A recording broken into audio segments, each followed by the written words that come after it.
Bismillahirrahmanirrahim. Assalamualaikum warahmatullahi wabarakatuh. Kembali kita berjumpa dengan channel Cafe Kenyung, channel yang memberikan informasi bagus, bermanfaat bagi teman-teman, khususnya bagi teman-teman yang ingin membuka suatu usaha atau ingin memiliki suatu usaha, atau yang ingin memulai tapi bingung, atau yang ingin punya tapi nggak tahu jalannya gimana. Silahkan ikuti terus channel kami, channel Cafe Kenyung. Saya akan terus berusaha untuk membantu teman-teman dalam rangka ingin membuka suatu ladang usaha ya. Terima kasih teman-teman. Sebelumnya saya ucapkan kepada teman-teman semua yang sudah subscribe channel kami, like, komen, dan selalu setia mengikuti channel kami setiap hari. Teman-teman, hari ini spesial saya pakai mic agak dekat ya, karena hari agak hujan dan ada halilintar, takutnya suara kurang jelas ya. Jadi saya pakai mic seperti ini. Kebetulan saya informasikan kepada para YouTuber ya, mic ini sangat murah, saya beli dari online. Ini tipenya TAF Studio SF666. Jadi sangat murah, sangat bermanfaat. Jadi teman-teman yang ingin memakai ini seperti ini ya. Jadi suaranya bisa lebih jelas dan mudah diterima. Teman-teman bisa, jika teman-teman memberikan suatu tutorial atau tips atau cara, itu bisa lebih mudah diterima ya. Oke. Teman-teman, di sini tepatnya hari Senin, saya mau menjelaskan tentang apa sih hebatnya toko sembako gitu ya. Karena toko sembako sebagian besar itu banyak sekali yang memandang sebelah mata. Seolah toko sembako itu apa sih? Untungnya nggak seberapa gitu. Setiap orang bicara seperti itu. Ya, seperti pengalaman saya dulu juga. Saya mau buka toko sembako itu saya masih survei dulu teman-teman ya. Masih tanya-tanya toko sembako seperti apa, hasilnya seperti apa. Saya juga tanya dulu itu sama aja. Mau memulai itu kita harus tahu benar, di-plan benar, jangan sampai kita salah langkah ya. Oke. Toko sembako pada dasarnya memang untungnya nggak seberapa, tapi dikalikan berapa. Nah itu teman-teman masalahnya ya. Sebenarnya nggak seberapa, tapi dikalikan berapa. Nah dari rumus itu, tidak seberapa dikalikan seberapa, itu menunjukkan bahwa toko sembako itu sebenarnya hebat. Hebat kalau bisa menghandle, hebat kalau bisa mengkalkulasi, hebat kalau bisa betul-betul bisa menyetel keuangannya toko sembako ya. Contoh ini seperti itu, saya tunjukkan seperti ini ya. Seperti madu seperti ini. Madu ini satu pak itu kita belanja tuh 9.000 teman-teman. Ada 9.000, ada 9,5. Kalau kita jual satu pak full, jualnya 10,5. Kita ambil 1.000. Tapi kalau kita ecer 1.000, nah kita dapatnya 3.000-an satu pak ini. Itu satu tipe teman-teman ya. Misalkan dalam satu hari ada orang beli itu taruhlah 30.000, 40.000, habis 15.000, ada 12.000. Tapi yang dibeli itu, maaf teman-teman ya, barusan terjatuh. Karena ini HP saya taruh di atas ranjang ya, ranjang di toko kami. Ada ranjang, jadi saya sambil duduk gini ya menjelaskan kepada teman-teman. Oke, saya ulangi. Taruhlah seperti minuman tuh seharga 3.000 kita jual.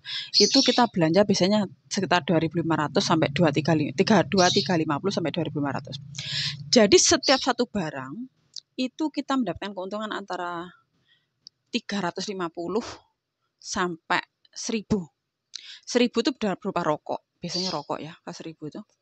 Nah, dari semua tipe barang, ke pengalaman saya sendiri ya, taruhlah satu hari itu berapa orang yang beli dalam 24 jam, berapa orang beli. Ya alhamdulillah kalau omset di toko kami ini per harinya bisa mencapai, yang toko ini ya, 700 sampai 1 juta dapat ya 24 jam. Jadi dikalkulasi itu keuntungan bersih itu satu hari bisa antara 100 sampai 150 ribu. Itu berdasarkan barang yang dibeli. Kalau barang yang dibeli misalkan taruhlah berupa 24 jam itu berupa minyak, berupa rokok, yang banyak itu nggak seberapa hasilnya ya, nggak cukup, nggak sampai segitu. Tapi kalau yang di beberapa sendiri barang kecil-kecil gitu, itu bisa menghasilkan banyak sekali teman-teman ya. Teman-teman mungkin ingin tahu seberapa jauh toko sembako tuh yang sebenarnya ya.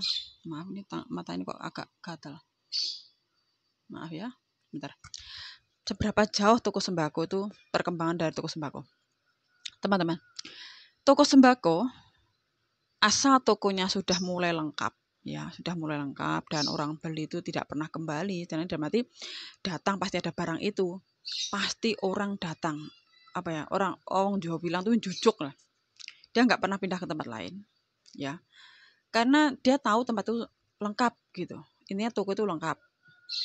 Jadi keuntungan dari sebuah toko yaitu tadi, jika teman-teman barangnya lengkap gitu, taruhlah jajan, aneka jajan siap, ais siap, segala barang siap tuh ya.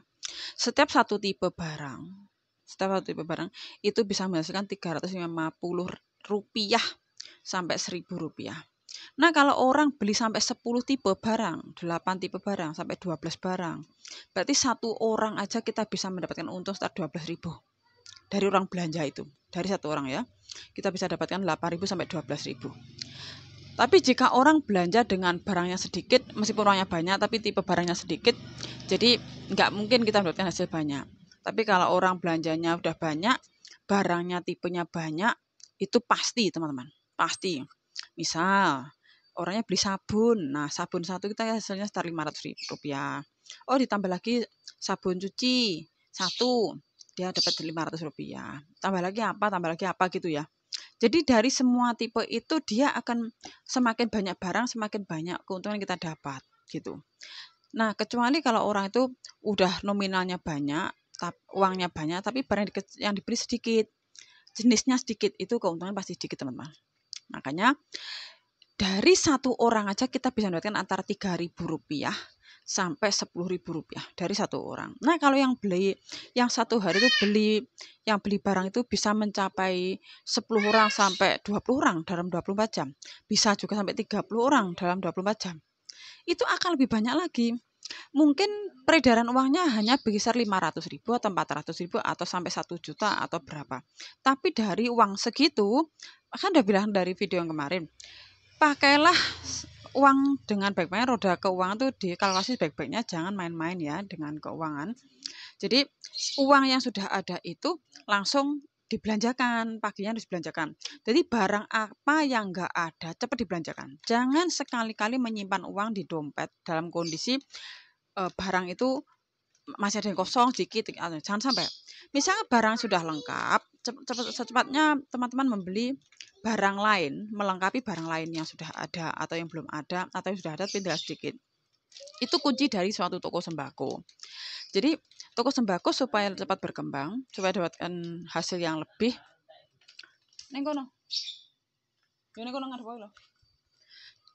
Jadi dari kalkulasi sebuah toko sembako, orang yang belum pernah terjun pasti menganggap remeh suatu toko sembako, pasti dianggap remeh.